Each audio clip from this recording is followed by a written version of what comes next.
Shalom everyone. यीशु मसीह के नाम में एक बार फिर से हम आप सभी का स्वागत करते हैं और मैं आशा करता हूं कि आप और आपका परिवार प्रभु यीशु मसीह में सुरक्षित होंगे। जैसा कि हमने लगातार 3 विषयों को सीखा है कि चर्च क्यों जाना चाहिए, कौन से चर्च में जाना चाहिए और चर्च में जाने का क्या परिणाम है और चर्च में हमारे लिए क्या है। आज हम उसी के चौथे भाग को सीखने के लिए जा रहे हैं कि चर्च के प्रति एक विश्वासी की जिम्मेदारी क्या है, या मैं कहूँ कलीसिया के प्रति हमारी जिम्मेदारी। आज बहुत सारे लोग चर्च तो जाते हैं और कलीसिया में जाकर 1 घंटे 2 घंटे 3 घंटे 4 घंटे नाचते कूदते, बरकतें लेते, प्रार्थना करवाते और आशीषों को लेकर अपने घर में आकर वो चुपचाप बैठ जाते हैं। लेकिन उनको ये नहीं पता है कि चर्च के प्रति हमारी जिम्मेदारी क्या है। आज परमेश्वर का वचन मुझे और आपको इन्हीं सब बातों के ऊपर कुछ बातों को सिखाने के लिए जा रहा है। आज का विषय है कि चर्च के प्रति हमारी जिम्मेदारी या कलीसिया के प्रति एक विश्वासी की जिम्मेदारी क्या है। मेरे प्रियो, जब हम परमेश्वर के वचन को पढ़ते हैं और परमेश्वर के वचन में जब हम जाएं तो वहां पर हम अच्छी तरीके से एक बात को देख सकते हैं कि पुराने नियम के अंदर जो परमेश्वर के वचन में जब यशाया और उसकी 60 अध्याय और उसकी 10 आयत को जब हम पढ़ते हैं, वहां पर परमेश्वर के वचन में लिखा है, परदेसी लोग तेरी शहरपनाह को उठाएंगे और उनके राजा तेरी सेवा टहल करेंगे, क्योंकि मैंने क्रोध में आकर तुझे दुख दिया था, परंतु अब तुझसे प्रसन्न होकर तुझ पर दया की है। यहां पर परमेश्वर का वचन मुझसे और आपसे कलीसिया बनाने के विषय में बात करना चाहता है कि कलीसिया को बनाया जाए। और प्रभु के वचन में लिखा है कि परदेसी लोग तेरी शहरपनाह को बनाएंगे।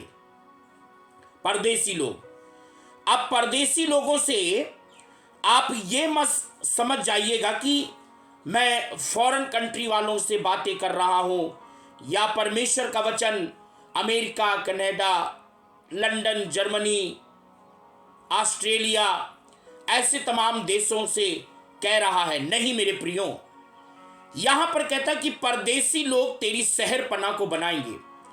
आज लोग कलीसिया तो जाते हैं, लेकिन कलीसिया को बनाने की जब बात आती है तो वो पीछे हट जाते हैं। जबकि मेरा और आपका कर्तव्य है कि हम और आप कलीसिया को बनाएं। जब हम पहला पत्रस उसकी 2:11 में जब पढ़ेंगे तो हमें पता चलेगा कि परदेसी लोग आखिर में कौन है। हे प्रियो, मैं तुमसे विनती करता हूं कि तुम अपने आप को परदेसी और यात्री जानकर उन संसारिक अभिलाषाओं से जो आत्मा से युद्ध करती है बचे रहो। हे प्रियो, मैं तुमसे विनती करता हूं कि तुम अपने आप को परदेसी और यात्री, हर एक मसीही, हर एक विश्वासी वो परदेसी और यात्री है।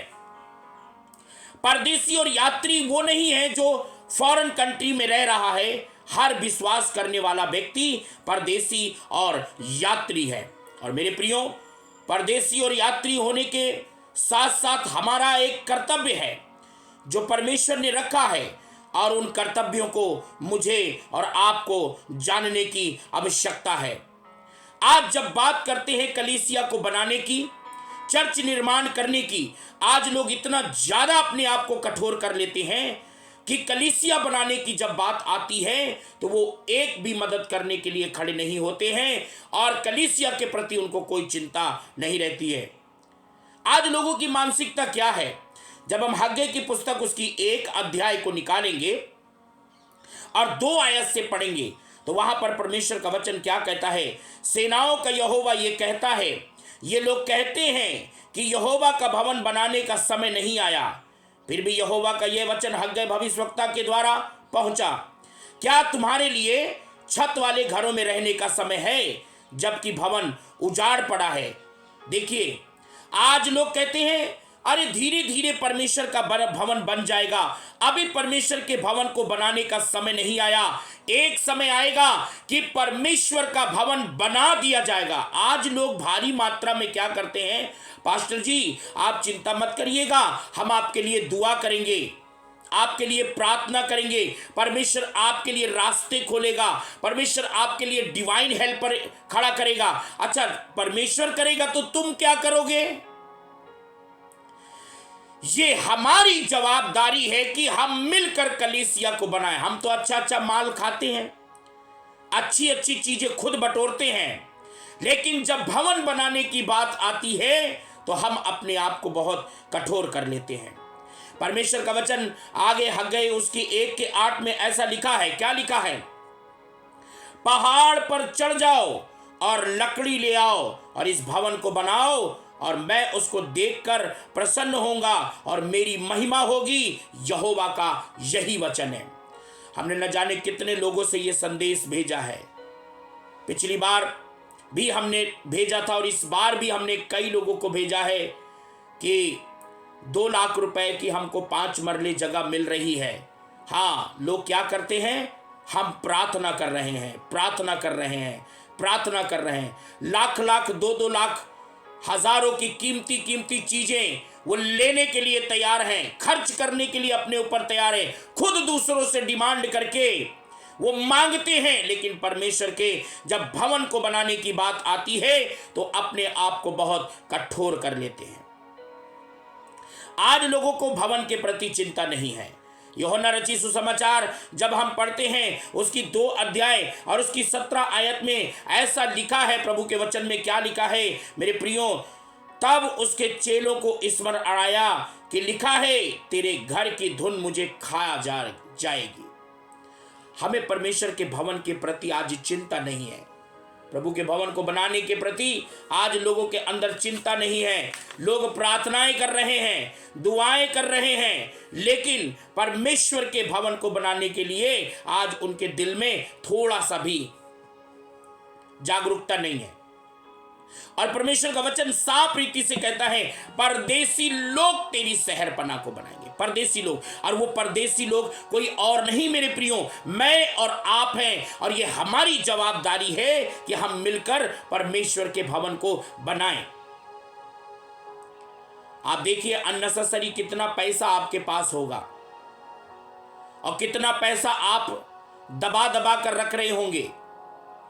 और आज कई लोग तो झूठ भी बोलते हैं। एक बार कोई एक व्यक्ति मिला मुझे और बड़ी दूर देश से आया और अभी चलिए हम आपके लिए जमीन खरीद देते, अभी चलिए जमीन ले लीजिए, अभी। वो तो तुम्हारे मरने के बाद जब स्वर्ग के सामने खड़े होंगे तब तुमसे पूछेगा कि तुमने अपने होठों से जमीन खरीद देते हैं, जमीन ले लेते हैं, अभी ले लेते हैं। वो कहाँ गई तुम्हारी बातें, कहाँ गए तुम्हारे वायदे? आज करना कोई नहीं चाहता, बातें सब बनाते हैं। आपको और मुझे परमेश्वर ने कलीसिया के अंदर क्यों ठहराया है? जब उत्पत्ति 2:15 पढ़ते हैं, वहां पर लिखा है परमेश्वर ने आदम को अदन की वाटिका में रखा और कहा वहां काम करे और उस अदन की वाटिका की देख रेख करे। अदन की वाटिका के अंदर काम मतलब कलीसिया के अंदर काम करे और कलीसिया की देख रेख करे। कहां देख रेख करते हैं? 70 बार तो लोगों को कहना पड़ता है, तब जाके उनको ख्याल आता है कि हाँ कलीसिया के लिए कुछ चिंता करनी चाहिए।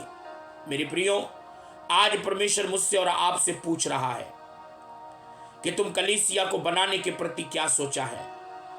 कलीसिया को बनाने के प्रति आपकी क्या ड्यूटी है? आपके क्या विचार हैं? आपने क्या योजनाएं बनाई हैं? क्या आपके दिल के अंदर परमेश्वर के भवन को बनाने के प्रति आपके दिल में सच में प्रभु बात करते हैं?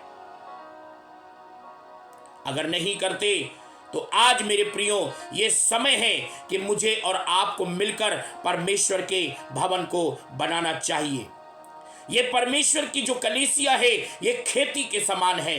बाइबल में 1 कुरिन्थियों उसके 3:9 में लिखा है कि हम परमेश्वर की खेती हैं और खेती को हमें सींचना चाहिए, खेती को बंजर नहीं छोड़ देना चाहिए, क्योंकि लिखा है नीति वचन उसकी 12:11 में, जो अपनी खेती को जोतता और बोता है वो पेट भर खाता है।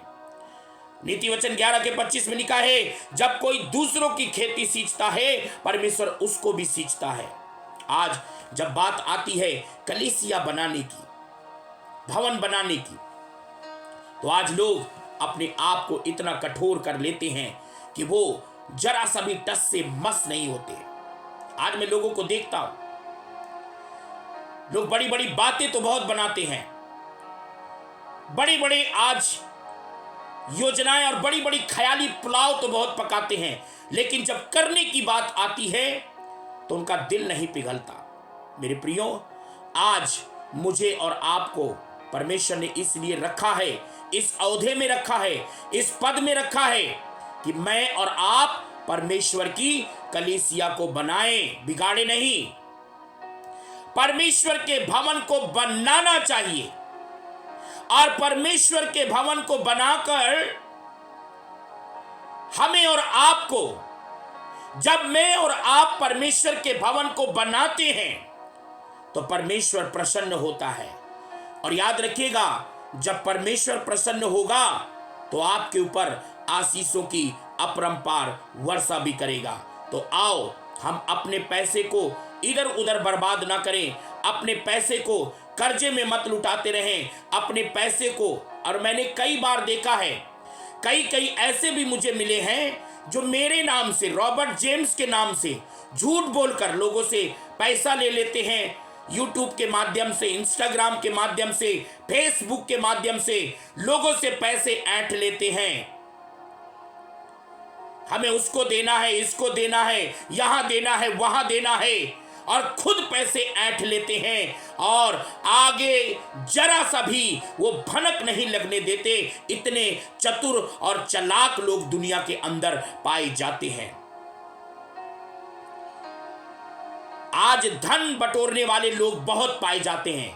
तुम्ही को क्यों परमेश्वर बरकत दे रहा है, तुम्ही को क्यों परमेश्वर आशीष दे रहा है, और दे भी रहा है तो तुम किसको दे रहे हो, ये तुम मुझे बताओ।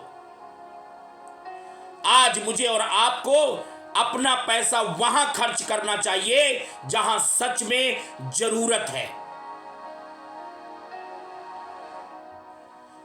जो धनवान को अपना धन देता है वो अपने ऊपर श्राप लेके आता है, ऐसा परमेश्वर का वचन कहता है। देना है तो जरूरतमंद लोगों को दो, जहां जरूरत है वहां पर बो।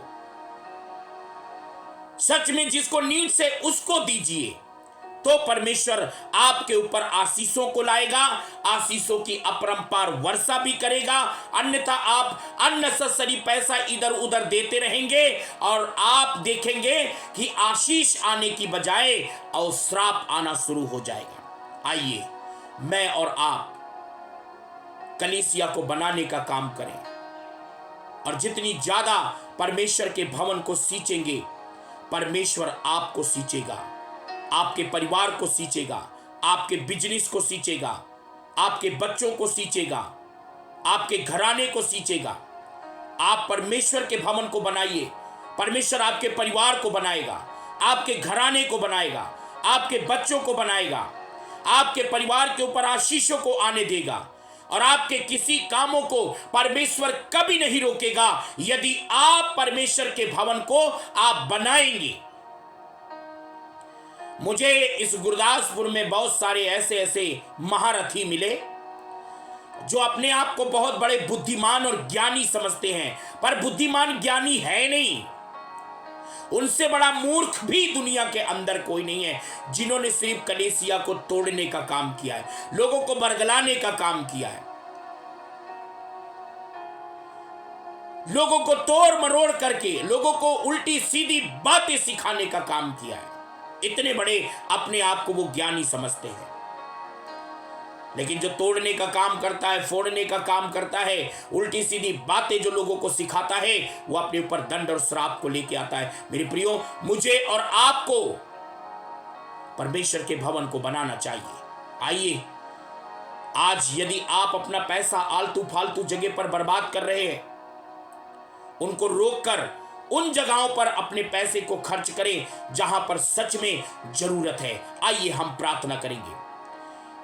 प्यारे पिता परमेश्वर, हम आपका धन्यवाद करते हैं, आपकी महिमा करते हैं, आपकी स्तुति करते हैं आज के समय के लिए पिता जो आपने हमें दिया है।